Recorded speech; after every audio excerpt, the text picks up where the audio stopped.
하나됨과 거룩함은 함께 자란다 라는 제목입니다. 하나됨과 거룩함은 함께 자란다. 우리 월요일에는 하나됨은 영광 안에서 시작된다 이렇게 말씀을 드렸습니다. 그리고 화요일에는 말씀이 우리를 하나로 묶는다 라고 말씀드렸고요. 어제는 하나됨은 세상 안에서 지켜져야 한다 이렇게 말씀을 나누었습니다. 하나됨에 대해서 계속해서 요한복음 17장을 통해서 말씀을 나누고 있습니다. 우리가 하나됨 이렇게 이야기할 때에는 우리가 이렇게 생각을 하기 쉽습니다. 하나 되기 위해서는 우리가 서로 맞춰줘야 된다, 서로 양보해야 된다, 서로 차이를 줄여야 한다. 그래서 때로는 불편한 것이 있어도 그냥 넘어가야 한다. 진실을 말하면 관계가 깨지니까 그냥 덮어두는 것이 낫다. 이런 생각을 우리가 하기 쉽습니다. 그러나 오늘 예수님의 기도를 보면 반대로 말씀하십니다. 진리가 우리를 거룩하게 한다. 그리고 그 거룩함이 우리를 하나로 만든다. 이렇게 말씀하고 있습니다. 진리를 타협하는 하나됨. 우리가 하나됨에 있어서 진리를 타협하면 예수님이 기도하시는 그 하나됨이 아니라는 말씀이죠. 우리가 구체적으로 말씀을 통해서 한번 보도록 하겠습니다. 14절 말씀을 보면 내가 아버지의 말씀을 그들에게 주었사오매 세상이 그들을 미워하였사오니 이는 내가 세상에 속하지 아니함 같이 그들도 세상에 속하지 아니함으로 인함이니이다. 예수님이 제자들에게 말씀을 주셨어요. 말씀을 우리가 받았고 말씀을 알았고 말씀을 믿었습니다. 그런데 그 결과가 무엇입니까? 세상이 그들을 미워했습니다. 말씀을 받으면 우리의 삶이 편해질 것 같은데 오히려 세상과 마찰이 생깁니다. 여러분, 왜 이러한 마찰이 생깁니까? 세상과 달라져야 하기 때문입니다. 세상의 방식대로 살지 않아야 하기 때문이죠. 세상은 당연하다고 말하는 것을 우리는 당연하게 여기지 않기 때문이죠. 세상이 소중하다 여기는 것을 우리는 더 소중한 것을 여기기 때문입니다. 세상은 우리를 볼 때에 그것이 불편한 거예요. 그래서 때로는 세상이 우리를 위협합니다. 그래서 미워합니다. 하나된 공동체도 마찬가지죠. 우리가 하나 되었다고 하면 마찰이 생겨날 수밖에 없습니다. 세상과 마찰이 생겨날 수밖에 없는 거예요. 말씀을 받았고 말씀을 알았고 말씀을 믿었다면 우리 안에서 마찰이 생기는 것이 아니라 세상과 마찰이 생기는 것입니다. 만약에 우리가 세상과 불편함이 없다면 우리는 타협하고 있는 것입니다. 우리가 아무런 세상과의 마찰이 없다면 우리는 세상에 속한 공동체라는 거죠. 여러분, 생각해 보면 직장에서 거짓말 안 하면 손해를 봅니다. 정직하게 살면 느려집니다. 세상의 방식을 따르지 않으면 우리가 뒤처지는 것 같아요. 세상이 압력을 가합니다. 압력을 주죠. 우리가 이 세상의 압력에 굴복하면 편하게 살 수 있습니다. 세상과 마찰이 없어지죠. 그러면 우리는 세상에 속하며 살아가는 것이죠. 그러므로 하나 된다라는 것은 말씀을 우리가 받고 알고 믿는다, 진리 안에서 우리가 선다라는 것, 그리고 우리가 하나 된다라는 것은 대가가 필요합니다. 대가를 지불해야 돼요. 세상과 달라지는 대가를 치러야 합니다. 때로는 손해를 보기도 해야 되고 때로는 미움을 받기도 해야 됩니다. 괴로운 시간을 보내야 합니다. 로마 제국 시대에 기독교인들은 그런 대가를 치렀습니다. 황제 숭배를 해야 되는데 참 기독교인들은 황제 숭배를 거부했습니다. 거절했어요. 왜냐하면 황제 숭배를 해야 직장을 유지할 수 있고 시장에 나아가서 물건을 팔 수 있고 사회적 관계를 유지할 수 있었습니다만 거부했습니다. 거절했어요. 왜냐하면 오로지 주인 되시는 분은 예수님이기 때문입니다. 그래서 타협하지 않았습니다. 타협하지 않고 로마 황제를 숭배한 그 결과가 무엇입니까? 재산을 뺏겼습니다. 시장에서 물건을 팔 수가 없어요. 직업을 잃어버립니다. 가족들에게 버림받습니다. 콜로세움 앞에 던져집니다. 사자 앞에 던져지는 거죠. 그런데 역사에서 증언하듯이 놀라운 것은 무엇이냐면 이 핍박 속에서 교회가 무너지지 않았다라는 것입니다. 오히려 더 하나가 되었다는 거예요. 진리 안에서, 진리 앞에서 그들이 더 하나가 되었다라는 것입니다. 그래서 순교자였던 터툴리안이 이런 말을 했습니다. 기독교인들의 피는 교회의 씨앗이 되었다. 세상은 박해를 했어요. 교회를 박해하고 흐트러뜨리려고 했지만 교회는 고난 앞에 더 연합하고 하나가 되고 단단해졌습니다. 이런 이야기는 먼 나라 이야기뿐만이 아니라 우리 가까운 아시아, 중국에서도 일어났습니다. 20세기의 문화 대혁명의 시기였죠. 공산당이 교회를 없애버리려고 했습니다. 성경을 불태우고 예배를 금지했습니다. 그리고 목회자들을 감옥에 가두었습니다. 그런데 그 결과가 어떻게 되었냐면 1949년에 100만 명이었던 기독교인들이 수천만 명이 되었습니다. 세상이 교회를 미워하니까, 무너뜨리려고 하니까, 흐트러뜨리려고 하니까 오히려 세상과 다르다라는 그 하나됨으로 오히려 더 그 수가 더 많아진 거죠. 더 깊어졌습니다. 여러분, 하나됨에는 대가가 있어야 합니다. 이런 대가를 치러야 더 단단해질 수 있고 깊어질 수 있고 하나가 될 수 있습니다. 그 대가를 치른 공동체가 진짜 공동체라는 것이죠. 여러분, 우리가 이렇게 달라지기를 원합니다. 세상과 마찰이 있기를 원합니다. 세상이 우리를 볼 때 불편해지기를 원합니다. 그때에 우리가 더 하나 되고 믿음이 깊어지고 더 단단해져서 뭔가 세상과는 다른, 정말 하나님 뜻 안에서 우리가 진리 안에서 서는 교회가 되기를 축복합니다. 여러분, 17절 말씀을 보면 예수님께서 제자들을 지켜달라고 하는데요, 어떻게 지켜달라고 하느냐? 17절 말씀입니다. 그들을 진리로 거룩하게 하옵소서. 이 표현입니다. 그들을 진리로 거룩하게 하옵소서. 거룩하게 하는 겁니다. 거룩하게 하다, 이 뜻은 하기야조라는 헬라어인데요, 두 가지 의미가 있습니다. 첫 번째로는 구별되다, 그리고 두 번째로는 하나님 앞에 제사로 성전의 제물처럼 드려지다. 이 두 가지 의미가 있어요. 여러분, 왜 이런 의미가 있습니까? 구약을 보면 제사를 드릴 때에 성소에 들어가기 전에 해야 할 일이 있죠. 몸을 씻어야 되는 겁니다. 제사장이 몸을 씻고 특별한 옷을 입고 자신을 구별해야 하는 거예요. 거룩한 하나님 앞에 나아가기 위해서 자기가 먼저 준비하고 거룩함으로 나아가야 합니다. 그것이 제사장이 해야 할 일인 거죠. 예수님께서 제자들을 위해서 그 기도를 하신 겁니다. 진리 앞에 나아가기 위해서, 세상에서 구별되게 살기 위해서, 세상에서 다르게, 세상과 다르게 살아가는 공동체가 되기 위해서, 그 하나가 되기 위해서 그들을 거룩하게 해주십시오. 예수님께서 그렇게 기도한 거죠. 그 방법이 무엇입니까? 어떻게 거룩하게 되는 것입니까? 말씀해 보니까 진리로. 아버지의 말씀은 진리입니다. 진리는 아버지의 말씀입니다.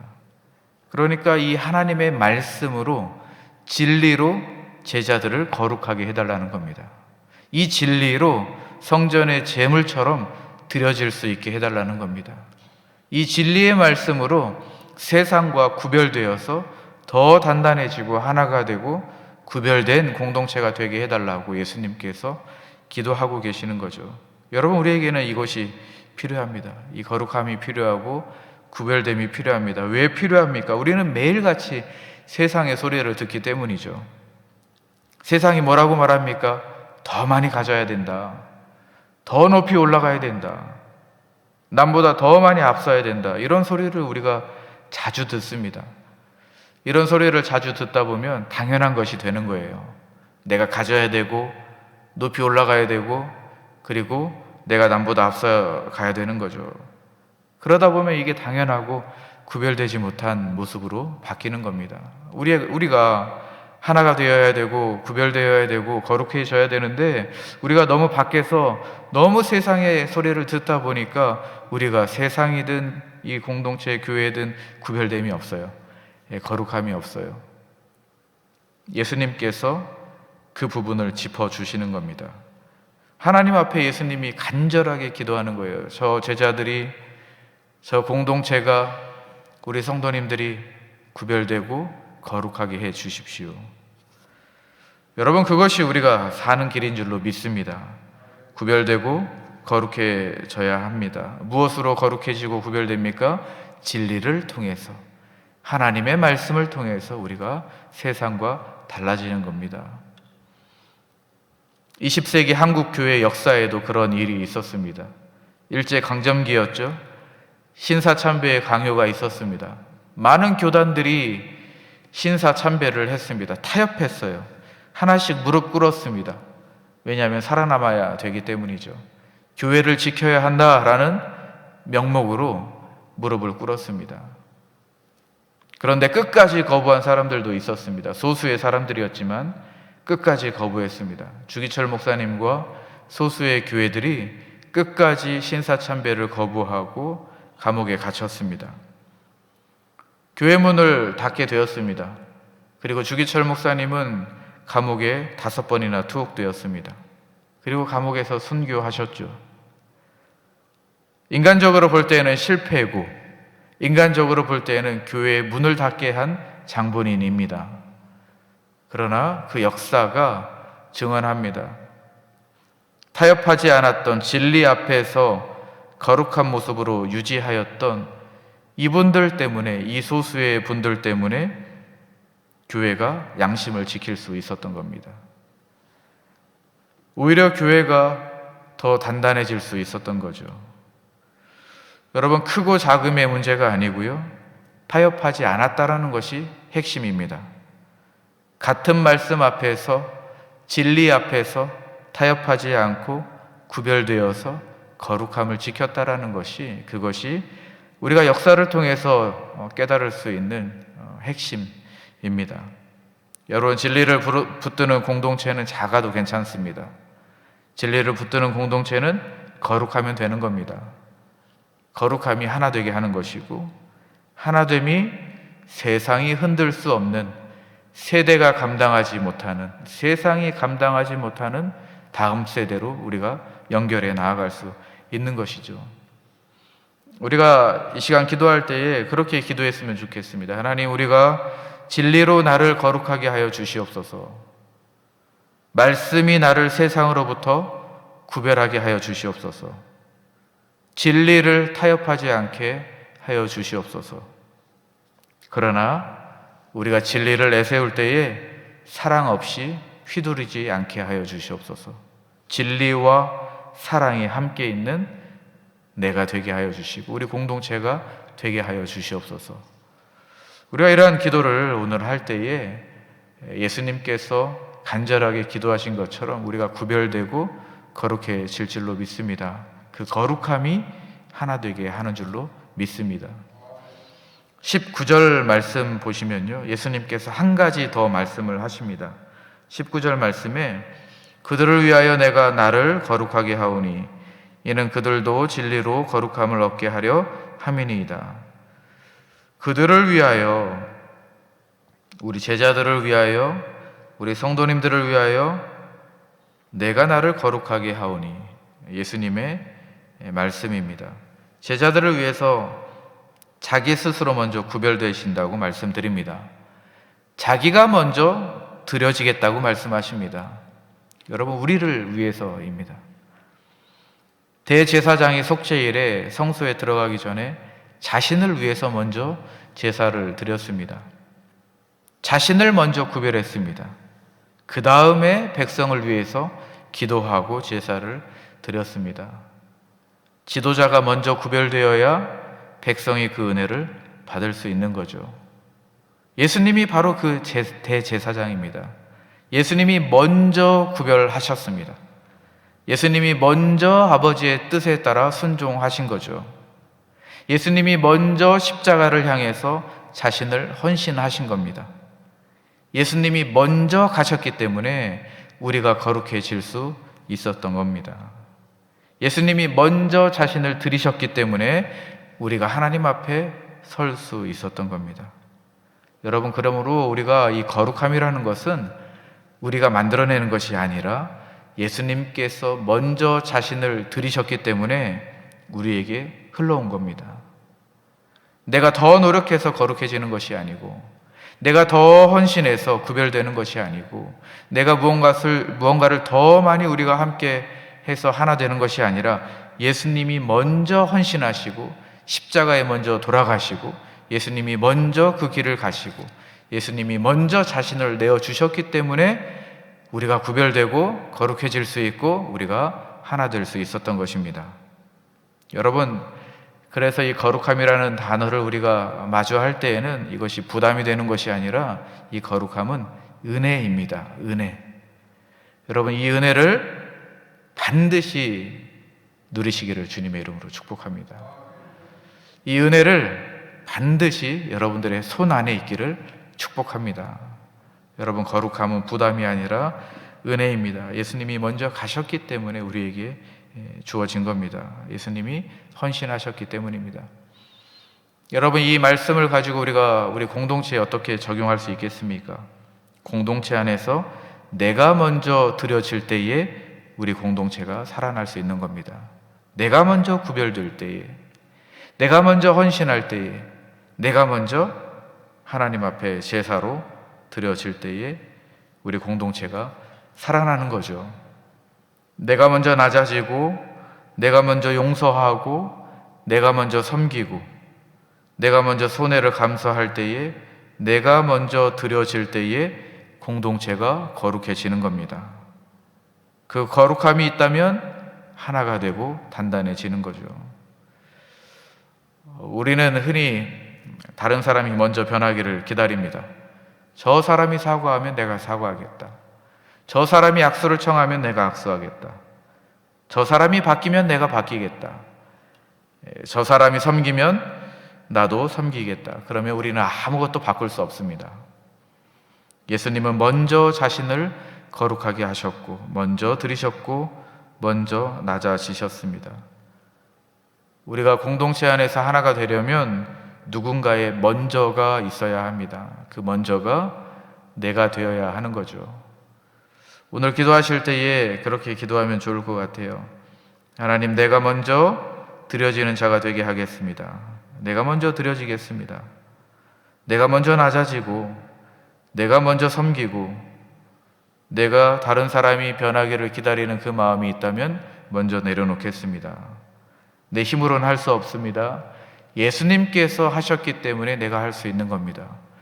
여러분, 우리 이런 기도를 하면 좋을 것 같습니다. 우리가 이렇게 기도할 때에 하나님께서 우리에게 큰 은혜 주실 줄로 믿습니다. 말씀을 마무리하도록 하겠습니다. 우리가 세 가지 불편한 진리를 들었습니다. 여러분, 첫 번째는 무엇입니까? 하나 되면 대가가 있어야 된다는 것이죠. 대가가 반드시 있어야 됩니다. 그 괴로운 시간을 우리가 지나가야 합니다. 세상과 달라지는 대가가 있어야 되고 미움받을 수 있는 그런 용기도 필요합니다. 그 대가를 우리가 감수하는 공동체가 될 때에 진짜 하나 된 공동체가 될 수 있고 우리가 단단해질 수 있는 것이죠. 두 번째 진리는 무엇입니까? 진리가 우리를 거룩하게 한다는 겁니다. 진리를 타협하면서 우리가 하나 되겠다. 그것은 말씀과 배치되는 거죠. 타협해서는 우리가 하나 될 수 없습니다. 진리 앞에서 우리가 설 때에 진짜 하나 될 수 있는 것이죠. 진리가 하나님의 말씀이 우리를 같은 방향으로 이끌어 갈 때에 우리가 하나 될 수 있다라는 이 두 번째 진리를 깨달음을 우리에게 주셨습니다. 세 번째는 어떤 말씀이었습니까? 내가 먼저 드려질 때에 공동체가 살아날 수 있다라는 겁니다. 예수님께서 먼저 자신을 거룩하게 하셨습니다. 그래서 우리가 거룩해질 수 있었던 것입니다. 내가 먼저 낮아진다면, 내가 먼저 섬긴다면, 내가 먼저 드려진다면 우리 공동체는 주님의 은혜가 흘러 들어올 줄로 믿습니다. 여러분, 오늘 하루 이 진리를 붙드시고요, 먼저 드려지십시오. 먼저 하나님 앞에 드려질 때에 하나 되는 길입니다. 우리가 먼저 구별되어 지시면 됩니다. 내가 먼저 진리 앞에서 거룩해지면 그러면 우리 모두 다 살 수 있습니다. 이 말씀이 우리의 삶을, 오늘 하루를 승리 가운데 이끌어 주실 줄로 믿습니다. 기도하겠습니다.